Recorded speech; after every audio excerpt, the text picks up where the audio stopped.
जय हिंद साथियों, आप लोग कैसे हैं। उम्मीद करता हूं कि आप लोग बहुत ही बढ़िया होंगे। ठीक है, तो आज की इस वीडियो में हम लोग क्लास 12 के फिजिक्स के मॉडल सेट 3 इसमें आपको हम 70 ऑब्जेक्टिव को याद करवाएंगे। ठीक है, 70 के 70 ऑब्जेक्टिव आपको दिमाग में याद सेट करवा देंगे, इसलिए आप लोग को वीडियो को शुरू से अंत तक बने रहना है।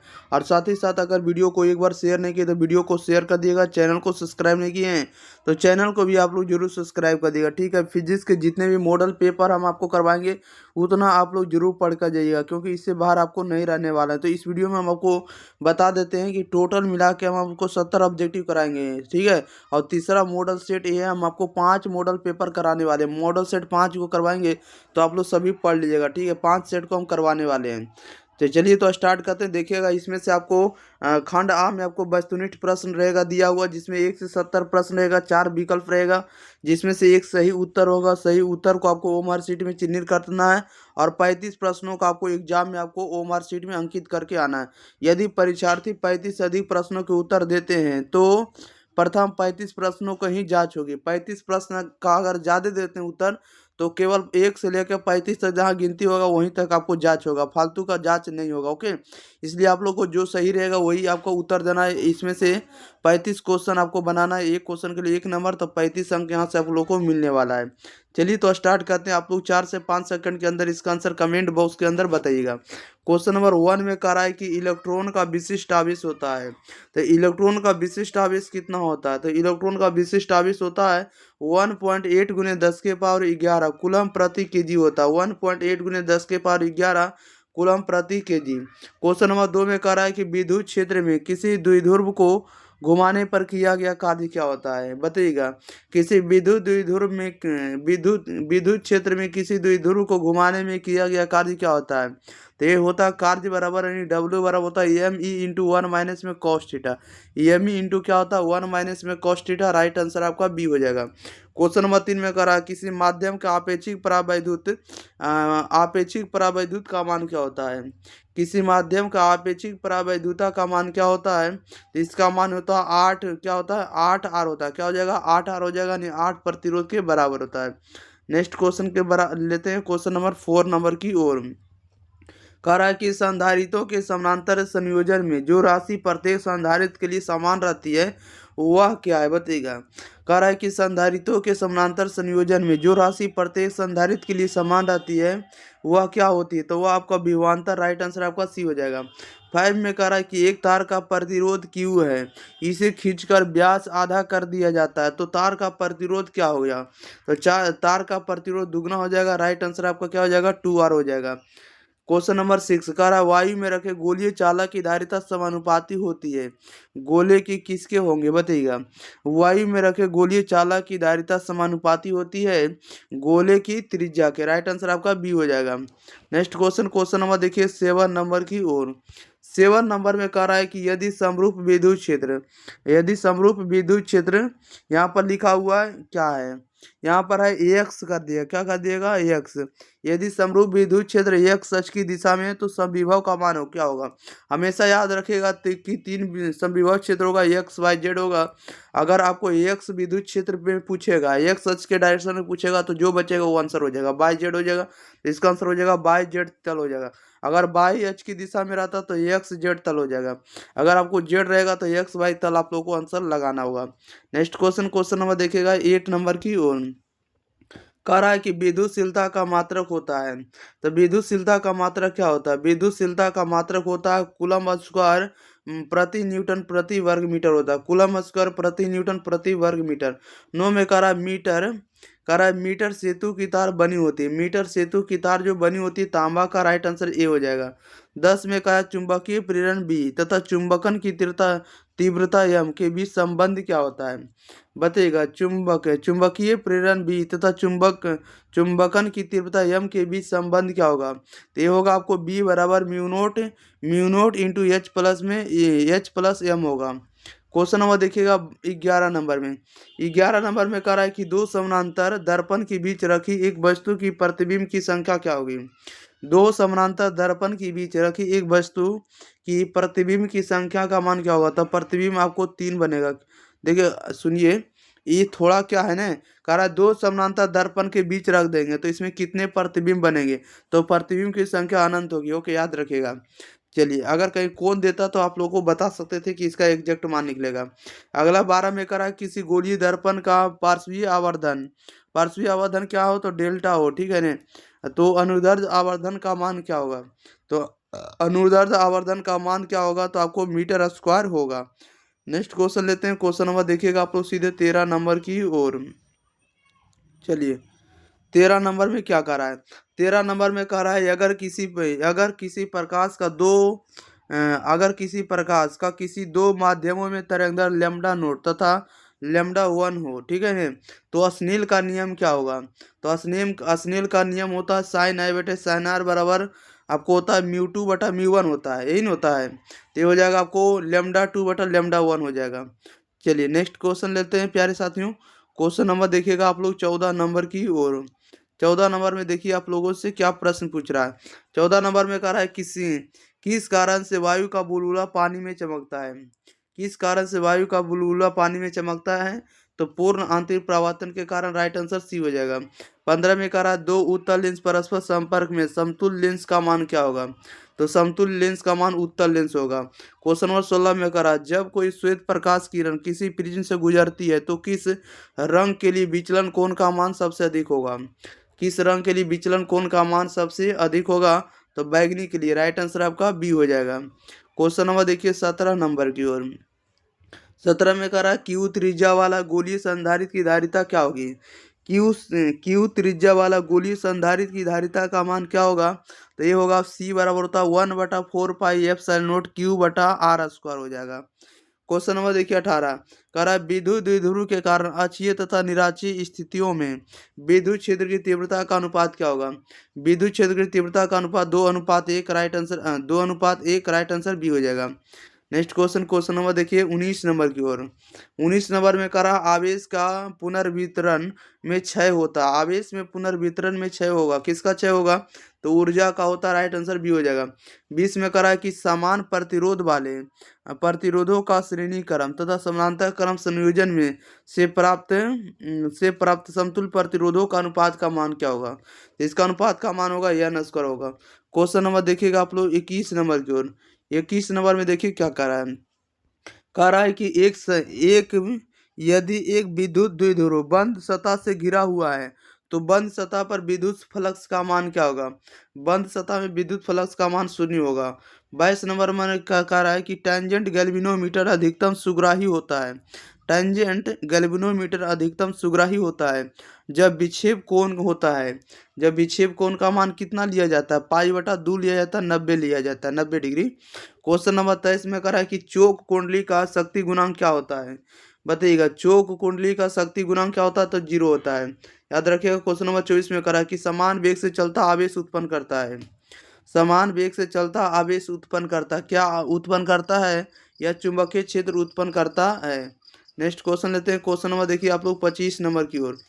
चलिए 25 नंबर आप लोग इसका आंसर कमेंट बॉक्स में बताइएगा। ओके, कोई भी दिक्कत परेशानी नहीं होगा। क्वेश्चन नंबर 25 नंबर में देखिए क्या कर रहा है, कह रहा है कि एक कार्बन प्रतिरोध के अंतिम छोर पर बना बैंड सुनहला है, इसका सहिष्णुता क्या होगा, तो इसकी सहिष्णुता का जो मान होगा आपको 10% हो जाएगा, क्या हो जाएगा, 10% हो जाएगी। 26 में कह रहा है कि फ्राइडे नियतांक का मात्रक है, तो फ्राइडे नियतांक का मात्रक क्या होता है, तो ये होता है आपको कूलम प्रति मोल होता है, कूलम बटा प्रति मोल, कूलम प्रति मोल इसको कहेंगे। क्वेश्चन नंबर देखिएगा 27 नंबर में कहा है कि शक्ति रहित धारा का परिपथ होगा, शक्ति रहित धारा का परिपथ का मान क्या होगा, तो ये होगा आपको शुद्ध प्रेरिक होगा, क्या होगा, शुद्ध प्रेरिक। 28 में करा विद्युत चुंबकीय तरंग में विद्युत तरंग एवं चुंबकीय तरंग के बीच का कालांतर का मान क्या होगा, तो कालांतर का मान आपको 0 डिग्री होगा। क्वेश्चन नंबर देखिएगा 29 नंबर में। 29 नंबर में करा यदि समान फोकस दूरी एफ के दो लेंस संपर्क में समान प्रधान अक्ष पर रखा जाए तो समतुल्य फोकस दूरी का मान क्या होगा, सुनिएगा एक बार फिर से। कह रहा है यदि समान फोकस दूरी एफ के दो लेंस संपर्क में समान प्रधान अक्ष पर रखा जाए तो समतुल्य फोकस दूरी का मान क्या होगा? तो समतुल्य फोकस दूरी का मान f/2 होगा। 30 में कह रहा है कि एक उत्तल लेंस का ऊपरी आधा भाग को काला कर दिया जाए तो उसके सामने रखी वस्तु के प्रतिबिंब पर क्या प्रभाव पड़ेगा? तो तीव्रता घट जाएगी। राइट आंसर सी हो जाएगा। क्वेश्चन नंबर देखिएगा 31 नंबर में कह रहा है कि सामान्य मानव आँख के लिए स्पर्श दर्शन की न्यूनतम दूरी कितनी होती है? तो 25 सेंटीमीटर होती है। दूर अगर कहीं न्यूनतम पूछेगा तो 25 होगा और अधिकतम पूछेगा तो अनंत मारेंगे। 32 में कह रहा है कि उत्सर्जित फोटो इलेक्ट्रॉन की ऊर्जा निर्भर करती है। बताइएगा उत्सर्जित फोटो इलेक्ट्रॉन की ऊर्जा जो है निर्भर करती है। ये किस पर निर्भर करती है? तो प्रकाश की तीव्रता पर निर्भर करती है। कह रहा है कि अल्फा कण है। तो अल्फा कण क्या? तो अल्फा कण जो होता है हीलियम नाभिक होता है। राइट आंसर आपका ए हो जाएगा। क्वेश्चन नंबर देखिएगा 34 नंबर में कह रहा है कि ट्रांजिस्टर में ओ और एम जंक्शन की संख्या का मान क्या होगा? ट्रांजिस्टर ओ में एम जंक्शन की संख्या का मान क्या होगा? तो एम जंक्शन की संख्या का मान 2 हो जाएगा। क्या हो जाएगा? 2 हो जाएगा। 35 में कह रहा है ट्रांजिस्टर के धारा गुणांक अल्फा तथा बीटा का संबंध होता है। बताइएगा ट्रांजिस्टर की धारा गुणांक अल्फा तथा बीटा का संबंध होता है। अल्फा और बीटा का जो संबंध होता है बीटा बराबर होता है अल्फा बटा अल्फा प्लस 1 हो जाएगा। क्वेश्चन नंबर 36 में कह रहा है कि तप्त धारा एमीटर में क्या होगा? तप्त तप्त धारा एमीटर में बताइएगा तप्त धारा एमीटर में जो होगा धारा अल्फा विक्षेप स्क्वायर होगा, यानी धारा जो होगा धारा समानुपात विक्षेप का स्क्वायर हो जाएगा। क्वेश्चन नंबर 37 में कह रहा है कि के क्यू परिपथ का शक्ति गुणांक का मान क्या होगा? के क्यू शक्ति गुणांक का मान क्या होगा? तो आर बटा root under R square plus omega square L square. Question number 38 में करा निम्नलिखित में किसका भेदन क्षमता अधिकतम होता है? बताइएगा निम्नलिखित में किसका भेदन क्षमता अधिकतम होता है? तो एक्स किरणें का। नेक्स्ट क्वेश्चन नंबर देखिए 39 में करा है कि द्रव्यमान संख्या ए तथा नाभिक के त्रिज्या क्यू के बीच संबंध क्या होगा? बताइएगा करा कि द्रव्यमान संख्या ए तथा नाभिक के त्रिज्या क्यू के बीच संबंध क्या होगा? 39 नंबर का राइट आंसर आपका डी हो जाएगा, यानी आर समानुपाती होगा ए स्क्वायर के। 40 में करा है कि सूर्य की ऊर्जा का कारण है। तो सूर्य की ऊर्जा का कारण होगा नाभिकीय संलयन होगा। 41 में करा 0 किलोग्राम मात्रा के तुल्य ऊर्जा लगभग होती है। 0 किलोग्राम मात्रा के तुल्य ऊर्जा का बराबर होती है, ये बराबर होती है आपको 10 के पावर 15 जूल के। क्वेश्चन नंबर 42 नंबर में कह रहा है कि पस अभिन्नत डायोड होता है। बताइएगा पस अभिन्नत डायोड होता है। यह जो होता है एक प्रकार के जेनर क्या होता है? जेनर डायोड होता है। क्वेश्चन नंबर देखिएगा आप लोग 43 कह रहा है MAMC गेट बुलियन व्यंजक होगा। तो इसके लिए बुलियन व्यंजक का मान क्या होगा? राइट आंसर आपका ए हो जाएगा। एन ए डॉट बी के ऊपर रेकरिंग बराबर बाई हो जाएगा। अगले क्वेश्चन लेते हैं। देखिएगा अगले क्वेश्चन में क्या है 44 नंबर में कह रहा मानव नेत्र का विभेदन क्षमता होता है। मानव नेत्र का जो विभेदन क्षमता होता है कितना होता है? तो मानव नेत्र का विभेदन क्षमता जो होता है आपको 1 सेकेंड का होता है। 45 में कह रहा नाभिकीय अभिक्रिया में संरक्षित राशियां होती है। बताइएगा नाभिकीय अभिक्रिया में संरक्षित राशियां होती है। संरक्षित राशियां कौन होगी? तो ये होता है आपको आवेश होता है, कोणीय संवेग होता है, रैखिक संवेग होता है, ये सभी होता है। राइट आंसर आपका डी हो जाएगा। 46 में करा निम्नलिखित में किसका अपर्तनांक सबसे अधिक होगा? निम्नलिखित में किसका अपर्तनांक सबसे अधिक होगा? तो हीरा का होगा। क्वेश्चन नंबर 47 नंबर में कह रहा है कि दो प्रकाश स्रोत कला संबंध होता है। जब उनके बीच का कालांतर होता है, जब उनके बीच का कालांतर नियत रहता है। 48 में कह रहा है गर्म करने पर अर्धचालकों का प्रतिरोध क्या होगा? गर्म करने पर अर्धचालकों का प्रतिरोध क्या होता है? घटता है। क्वेश्चन नंबर 49 करा विद्युत चुंबकीय प्रेरण में प्रेरित आवेश स्वतंत्र होता है। विद्युत चुंबकीय प्रेरण में प्रेरित आवेश स्वतंत्र होता है। तो प्रेरित आवेश स्वतंत्र होता है फ्लक्स के परिवर्तन से। क्वेश्चन नंबर देखिएगा 50 नंबर की ओर। 50 नंबर में देखिए क्या करा है? कह रहा है फैराडे का विद्युत चुंबकीय प्रेरण का नियम किसके संरक्षण का परिणाम है? बताइएगा फैराडे का विद्युत चुंबकीय प्रेरण का नियम किसके संरक्षण का परिणाम होता है? तो यह होता है आपको चुंबकीय क्षेत्र के। क्वेश्चन नंबर 51 में कह रहा है फोटोन लिखिएगा, क्या लिखिएगा, फोटोन का विराम द्रव्यमान होता है, फोटोन का प्रोटोन का विराम द्रव्यमान कितना होता है बताइएगा। तो इनका विराम द्रव्यमान होता है 1.6 गुने 10⁻27 किलोग्राम। क्वेश्चन नंबर देखिएगा आप लोग 52 नंबर में। चलिए 52 नंबर में कह रहा है कि 3 डायोड क्षमता के लेंस की फोकस दूरी क्या होगी। 3 डायोप्टर सॉरी 3 डायोड हाँ ठीक है, 3 डायोप्टर क्षमता के लेंस की फोकस दूरी का मान क्या होगा। तो इनकी फोकस दूरी का मान क्या होगा, 0.35 सेंटीमीटर होगा। क्वेश्चन नंबर देखिए 53, कह रहा कि समान समायोजन में एक सरल सूक्ष्मदर्शी की आवर्धन क्षमता का मान होता है बताइएगा। तो आवर्धन क्षमता का मान होता है 1+D/F ही होता है, 1+D/F। ओके, क्वेश्चन नंबर देखिएगा आप लोग सीधे 54 नंबर, कह रहा है कि अवरोध के किनारे प्रकाश का मुड़ना क्या कहलाता है बताइएगा। अवरोध के किनारे प्रकाश का मुड़ना क्या कहलाता है, तो ये विवर्तन कहलाता है। 55 में कह रहा है हीरा के लिए क्रांति कोण होता है, हीरा के लिए क्रांति कोण का मान कितना होता है, 24.4 डिग्री 24.41 डिग्री होता है। 56 में कह रहा है कांच के समानांतर सतह की पट्टी का फोकस दूरी होता है बताइएगा कितना होता है। कांच के समानांतर सतह की पट्टी का फोकस दूरी होता है, इनकी फोकस दूरी कितना होगा, तो 0 होता है। क्वेश्चन नंबर 57 कह रहा है कि पतले प्रिज्म द्वारा न्यूनतम विचलन का कोण होता है, क्या होगा, पतले प्रिज्म द्वारा न्यूनतम विचलन कोण क्या होगा, तो μ-1 × A होता है।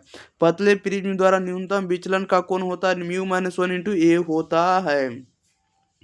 क्वेश्चन नंबर 58 में कह रहा है कि रचनात्मक व्यक्तिकरण के लिए कालांतर होता है, रचनात्मक व्यक्तिकरण के लिए कालांतर का मान होता है, तो फाई बराबर होता है 2n पाई होता है। 59 में कह रहा है प्रकाश के एक फोटोन की ऊर्जा की परास होती है, प्रकाश के एक फोटोन की ऊर्जा की परास होती है, कितनी होती है, तो ये कितनी होगी, ये होगी आपको देखिएगा 1.6 इलेक्ट्रॉन वोल्ट से लेके 3.2 इलेक्ट्रॉन वोल्ट तक। क्वेश्चन नंबर देखिएगा आप लोग 60 नंबर में, कह रहा है कि निम्नलिखित में कौन सी घटना प्रकाश के कण प्रकृति को प्रदर्शित करता है। राइट आंसर बताइएगा क्या हो जाएगा, निम्नलिखित में कौन सी घटना प्रकाश के कण प्रकृति को प्रदर्शित करती है। राइट आंसर आपका सी हो जाएगा, प्रकाश का ध्रुवन। 61 में कह रहा है निम्न में से कौन सा कण विद्युतीय एवं चुंबकीय क्षेत्र एक साथ एक ही समय रहने पर अचर वेग से जा रहा है या जा सकता है। ये जा सकता है किसमें, तो इलेक्ट्रॉन में। राइट आंसर आपका ए हो जाएगा। क्वेश्चन नंबर देखिएगा 62 नंबर में कह रहा है नाभिकी की खोज किसने की, नाभिकी की खोज किसने की, इसका सही जवाब बताइएगा। तो नाभिकी की खोज आपको रदरफोर्ड ने की। क्वेश्चन नंबर देखिएगा आप लोग 63, कह रहा है इलेक्ट्रॉन प्रोटॉन न्यूट्रॉन के लिए कौन सी राशि समान है, इलेक्ट्रॉन प्रोटॉन न्यूट्रॉन के लिए कौन सी राशि समान है, तो आवेश समान है।